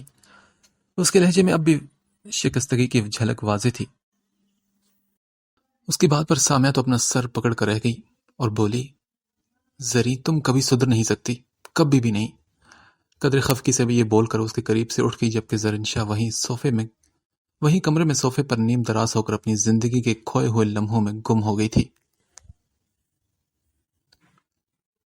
وہ دھڑکتے دل کے ساتھ ٹیرس پر سامان شاہ کے سامنے آ کر کھڑی ہوئی تو اس نے سنجیدگی سے اپنے دونوں بازو سینے پر باندھتے ہوئے سے کہا، زری میں دبئی جا رہا ہوں۔ اس کی بات پر زری کے دل کو زبردست دھچکا لگا اور وہ بولی، دبئی؟ لیکن کیوں؟ پتہ نہیں کیوں بس میرا دل نہیں لگ رہا یہاں پر۔ پلٹ کر اس کی طرف پشت کرتے ہوئے اس نے انتہائی افسردگی سے کہا تو وہ بولی، تو کیا دبئی میں دل لگ جائے گا؟ I don't know. وہ جیسے خود اپنے آپ سے بھی بیزار ہو رہا تھا۔ تبھی اس نے بڑی چاہ سے اسے پکارتے ہوئے کہا، سامان بات سنو۔ مگر سامان شاہ نے پلٹ کر اس کی طرف نہ دیکھا۔ اس کی آنکھیں اس وقت نم ہو رہی تھی۔ زری مجھے غلط مت سمجھنا، میں خود بھی فی الحال خود کو سمجھ نہیں پا رہا۔ میں جانتا ہوں کہ تمہارا دل میری بات کو قبول نہیں کر پا رہا۔ محبت شاید ایسی ہونی بھی نہیں چاہیے۔ میں اس سلسلے میں تم پر کوئی دباؤ بھی نہیں ڈال سکتا، مگر اس کے باوجود نہ جانے یہ کیسی بے قراری ہے میرے اندر جو میرا پیچھا نہیں چھوڑ رہی۔ میری نیندیں حرام ہو کر رہ گئی ہیں، نہ کچھ کھانے کو جی چاہتا ہے نہ پینے کو۔ اب تم ہی بتاؤ زری میں کیا کروں؟ وہ شخص جو حسن و وجاہت کے ساتھ کھلنڈرے پن اور بے نیازی میں بھی اپنا کوئی ثانی نہیں رکھتا تھا، اس وقت اس کی آنکھوں میں جھلکتے محبت کے رنگ جھوٹے نہیں تھے، اور یہی وہ لمحہ تھا جب زری پگھل کر موم ہوئی تھی۔ سامان I'm sorry please۔ Sorry? But sorry for what زری؟ بس تم مت جاؤ نا یہاں سے پلیز، اب تم جیسا کہو گے میں ویسا ہی کروں گی۔ تکلف کی آخری اینٹ بھی اس نے جذبات میں آ کر گرا دی تھی۔ اس کے جواب پر سامان شاہ کے چہرے پر لمحے بھر میں خوبصورت رنگ بکھر گئے۔ تو تمہارا مطلب ہے کہ تم مجھ سے محبت کرتی ہو؟ سامان نے سے پوچھا تو وہ بولی، ہاں۔ اس نے اعتراف میں اس بار ایک لمحہ بھی نہیں لگایا تھا۔ سامان شاہ حیرانی سے اس کی طرف دیکھتے ہوئے ہنس پڑا۔ Thank you so much my sweetheart, and I love you so much. شدید جذباتی ہوتے ہوئے اس نے زرین شاہ کو دونوں کندھوں سے پکڑ کر جھنجھوڑ دیا تو وہ بھی مسکرا دی۔ بس اب تو خوش ہو نا؟ اب میں جاؤں؟ نہیں۔ لیکن کیوں؟ بس نہیں جاؤ نا، مجھ سے باتیں کرو، ڈھیر سارا پیار کرو، اور سامان تم بالکل پاگل ہو گئے ہو۔ ہاں پاگل تو ہو گیا ہوں۔ کوئی علاج ہے تمہارے پاس؟ سامان نے اس سے پوچھا۔ جگنو سی سیاہ روشن آنکھوں میں جلتے خوشی کے دیپ زرین شاہ افندی کے اندر باہر بھی روشنی بکھیر رہے تھے۔ اسی روز مائیوں کی پارٹی کے اختتام پر ان دونوں نے مل کر ڈانس بھی کیا، اور ڈانس کے دوران سامان شاہ نے سب سے آنکھ بچا کر کئی چھوٹی چھوٹی گستاخیاں بھی اس کے ساتھ کر ڈالی تھی۔ زرین شاہ کا دل پہلی محبت کے جادو میں ڈوب کر جیسے اپنی مرضی سے دھڑکنا ہی بھول گیا تھا۔ اس کا بس نہ چلتا تھا کہ وہ سامان شاہ کو ایک سیکنڈ کے لیے بھی اپنی آنکھوں کے سامنے سے ہٹنے نہ دے، اور دوسری طرف سامان شاہ خود بھی بہانے سے دن رات اس کے گھر میں ڈیرا جمائے رکھتا۔ زرین شاہ کو چوڑیاں پہننی ہوتی تو وہ اپنی خدمات پیش کرتا، اسے بال بنانے ہوتے، اسے بالیاں پہننی ہوتی، یا مارکیٹ سے کوئی چیز منگوانی ہوتی تو سامان ہی اس کی ہیلپ کرتا، اور اس معاملے میں عائشہ کے ساتھ ساتھ سامیہ بھی اس کے ساتھ بھرپور تعاون کر رہی تھی۔ دونوں گھرانوں کے درمیان گزرتے ہر دن کے ساتھ مضبوط ہوتے ریلیشنز بھی ان دونوں کے حق میں بہتر ہو رہے تھے۔ ان دنوں زرین شاہ افندی کے پاس سامان شاہ کو پینٹ کرنے کے سوا اور کوئی مصروفیت نہیں تھی۔ عدنان شاہ افندی کے سسر کی ڈیتھ ہو جانے کے باعث فی الحال اس کی شادی ملتوی کر دی گئی۔ یوں نائمہ افندی کی شادی کے لیے اور بھی دل کھول کر اخراجات ہونے لگے۔ سامیہ سامان شاہ کو جھکاؤ زرین شاہ افندی کی طرف دے کر رضاکارانہ طور پر خود ہی پیچھے ہٹ گئی تھی، جس پر زرین شاہ نے اس کا خوب ریکارڈ لگایا تھا۔ نائمہ افندی کی شادی کے ہر فنکشن کو خوب انجوائے کرنے کے بعد ان کی محبت میں اور بھی مضبوطی آ گئی تھی۔ سامیہ شادی کے بعد اپنے گھر کراچی واپس چلی گئی تو زرین شاہ کو سامان کے قریب ہونے کا اور بھی زیادہ موقع مل گیا۔ اب ہر روز رات میں دونوں اپنے کمرے کے ٹیرس کے باہر کھڑے ہو کر نہ صرف ایک دوسرے کو دیکھتے رہتے بلکہ کئی گھنٹوں موبائل فون پر باتیں بھی کرتے۔ زرین شاہ کا زیادہ وقت اب گرین ہاؤس میں ہی گزرنے لگا تھا۔ سامان شاہ کے لیے وقت بے وقت چائے بنانا، اس کے کمرے کی صفائی کرنا، مسز یاور کے ساتھ اڑوس پڑوس کے لوگوں کی باتیں اور حالات کو ڈسکس کرنا، سب کچھ اس نے اپنے ذمے لے لیا تھا۔ سامان شاہ کے ساتھ ساتھ مسز یاور بھی اس سے بے حد خوش تھی، البتہ اپنی ماں نفیسہ بیگم سے گاہے بگاہے اسے شدید ڈانٹ پڑتی رہتی جس کی وہ پرواہ نہیں کرتی تھی۔ پہلی محبت کا شاید نشہ ہی ایسا ہوتا ہے کہ دماغ پر کوئی اور چیز اثر ہی نہیں کرتی۔ سامان اب سنجیدگی سے کوئی نہ کوئی جاب ڈھونڈنے کی کوشش میں لگ گیا تھا۔ اکثر وہ تھک کر گھر واپس آتا تو زرین شاہ کو گرین ہاؤس میں موجود پاتا۔ اس روز بھی وہ کہیں انٹرویو دینے گیا تھا۔ مسز یاور کی طبیعت ٹھیک نہیں تھی۔ پچھلے 3-4 روز سے انہیں بہت تیز بخار تھا۔ تائشہ کے ایگزام سر پر تھے، لہٰذا وہ بھی کئی دنوں سے چکر نہ لگا پائی تھی۔ یاور صاحب البتہ شام میں اکثر جلدی گھر واپس لوٹ آتے تھے۔ مسز یاور کی خراب طبیعت کی وجہ سے نفیسہ بیگم خود ہی زرین شاہ کو گرین ہاؤس میں ان کی خدمت گزاری کے لیے اجازت دے دیتی تھی۔ ان کے اپنے گھٹنوں اور گندوں میں شدید تکلیف کے باعث وہ روزانہ خود آ کر مسز یاور کی خیریت دریافت نہیں کر سکتی تھی، لہٰذا زرین شاہ کی زبانی انہیں گرین ہاؤس کے لوگوں کے حال احوال کی خبر بھی ملتی رہتی۔ زرین شاہ نے اس روز بھی معمول کی طرح مسز یاور کے لیے سوپ اور پرہیزی کھانا بنانے کے بعد انہیں دوا دی اور سامان کے لیے دوپہر کا کھانا بنایا، اور ابھی اس کا کمرہ صاف کر کے فارغ ہوئی تھی کہ وہ تھک ہار کر گھر واپس چلا آیا۔ آج اتنی دیر کر دی، خیریت تو تھی نا؟ اسے جوتوں کے تسمے کھولتے دیکھ کر وہ خود بھی اس کے قریب قدر فاصلے پر بیڈ کے کنارے ٹک کر بیٹھ گئی تھی۔ ہاں یار، خیریت ہی تھی۔ پاکستان میں اچھی جاب تلاش کرنے والوں کو اچھے خاصے دھکے تو کھانے ہی پڑتے ہیں نا۔ یہ تو ہے۔ ویسے سامان، گرین ہاؤس میں آنے سے پہلے آپ لوگ کہاں رہتے تھے؟ وہ اب اس کی الٹی سیدھی حرکتوں کی عادی ہو چکی تھی۔ حقیقت میں سامان شاہ اپنی انہی حرکتوں کی وجہ سے اسے اچھا لگتا تھا۔ اس کے بال محبت سے سنوارتے ہوئے بولی تو اس نے بتایا، ہم لوگ تو گاؤں میں رہتے تھے۔ اصل میں میرے ڈیڈی نے 2 شادی کی تھی، پہلی اپنے والدین کی مرضی سے گاؤں میں، اور دوسری میری ماما کے ساتھ شہر میں اپنی پسند سے۔ اب تک ہم لوگ اکٹھے ہی رہتے چلے آ رہے تھے۔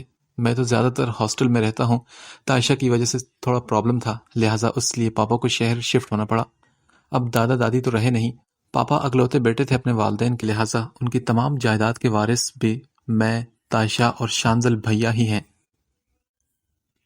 اچھا، یہ شانزل بھیا کون ہے؟ ارے یار، میں تمہیں بتانا بھول گیا، وہ بڑے بھائی ہیں ہمارے، پاپا کی پہلی بیوی سے۔ وہ ایک ہی ہوئے ہیں اور بڑی عجیب و غریب سی ان کی عادت ہے۔ پورا گاؤں ڈرتا ہے ان سے، کسی میں اتنی ہمت نہیں کہ ان کے سامنے اونچی آواز میں بات بھی کر لے۔ زرنشا کے لیے یہ راز، یہ انکشاف کہ اس کے پاپا نے 2 شادیاں کی تھی، خاصا حیران کن تھا۔ سامان اسے اپنے گاؤں کے متعلق اور بھی بہت سی باتیں بتاتا رہا، جسے وہ مکمل توجہ سے سنتی رہی، اور وہ یہ بھی کہہ رہا تھا، پتہ ہے زری، جب ہماری شادی ہوگی نا تو مہینے کے 15 دن گاؤں میں بڑی ماں کے پاس گزارا کریں گے، اور باقی کے 15 دن یہاں شہر میں اپنی ماں کے پاس۔ اور تمہیں مزے کی بات بتاؤں، میں ماما کے ساتھ ساتھ بڑی ماں کا بھی بہت لاڈلا ہوں، اور شانزل بھیا کا سلوک تھوڑا میرے ساتھ اچھا نہیں، پتہ نہیں کہ وہ مجھ سے شاید حسد کرتے ہیں۔ خیر، میں اپنی اور تمہاری بات کر رہا تھا، تو جب گرمیوں کا موسم ہوگا نا تب میں ڈیرے پر رہا کروں گا، تم وہی میرے لیے کھانا لے کر آنا، پوری دوپہر میں وہیں گزارا کریں گے، میں تمہیں امرود، سیب اور بہت ساری فروٹس لا کر دیا کروں گا، اور تم وہاں میرے سامنے بیٹھ کر مزے مزے سے کھانا، اور پھر ٹیوب ویل کے ٹھنڈے شفاف پانی سے ہم کھیتوں کو سیراب کرنے کے ساتھ ساتھ ایک دوسرے کو نہلائے بھی کریں گے۔ پتہ ہے گاؤں میں اتنا مزہ آتا ہے کہ اس کا کوئی جواب نہیں۔ زرنشا کو اپنی سادگی اور معصومیت کی وجہ سے بہت اچھا لگتا تھا۔ اس وقت بھی وہ اس کے پرجوش چہرے کو نثار ہو جانے والی نگاہوں سے دیکھ رہی تھی۔ ٹھیک ہے، اور کچھ کریں گے؟ ہاں بالکل، اور بھی بہت کچھ ہے۔ ایک بار میری زندگی میں تم آؤ تو صحیح، ہر دن عید اور ہر رات ہماری شب برات نہ ہو جائے تو کہنا۔ وہ بچوں کی طرح خوش ہو کر کہہ رہا تھا، اور زرنشا بظاہر اس کے چہرے پر دیکھتے ہوئے آنے والے خوبصورت دنوں کے خواب اپنی آنکھوں میں بسا رہی تھی۔ پھر اس روز موسم بے حد خوبصورت تھا۔ زرنشا افندی نے سامان شاہ یزدانی کی نئی تصویر چوری چھپے پینٹ کی تھی۔ پھر سامان کو سرپرائز دینے کے خیال سے وہ صبح ہی جا کر اس نے وہ تصویر اس کے کمرے میں چھپا کر رکھ دی۔ اس کا خیال تھا کہ جیسے ہی سامان اس کی پینٹ کی ہی وہ خوبصورت تصویر اپنے کمرے میں دیکھے گا تو فوراً خوش ہو کر اس سے ملنے کو دوڑا چلائے گا، مگر ایسا ہوا نہیں۔ صبح سے شام ہونے کو آئی تھی، مگر نہ تو وہ خود اس سے ملنے کو دوڑا آیا اور نہ ہی اس نے کوئی فون کیا۔ تبھی انتظار سے تھک کر خود ہی وہ گرین ہاؤس کی طرف چلی آئی۔ نفیسہ بیگم اس وقت آرام کر رہی تھی۔ گرین ہاؤس کا گیٹ اکثر کھلا ہی ملتا تھا، لہٰذا وہ بڑے دھڑلے سے اس لان کو عبور کرتی لاؤنج میں چلی آئی، جہاں ٹی وی کے سامنے ہی اسے سامان بیٹھا دکھائی دیا۔ وہ اس کی صرف پشت دیکھ پائی تھی، لہٰذا چپکے آہستہ آہستہ چلتی وہ اس کے بالکل قریب آ گئی، اور پھر بڑے مزے سے اپنے ٹھنڈے ہاتھ اس کی آنکھوں پر رکھ دیے۔ مگر اس وقت ٹی وی کے سامنے بیٹھا وہ شخص سامان یزدانی نہیں تھا۔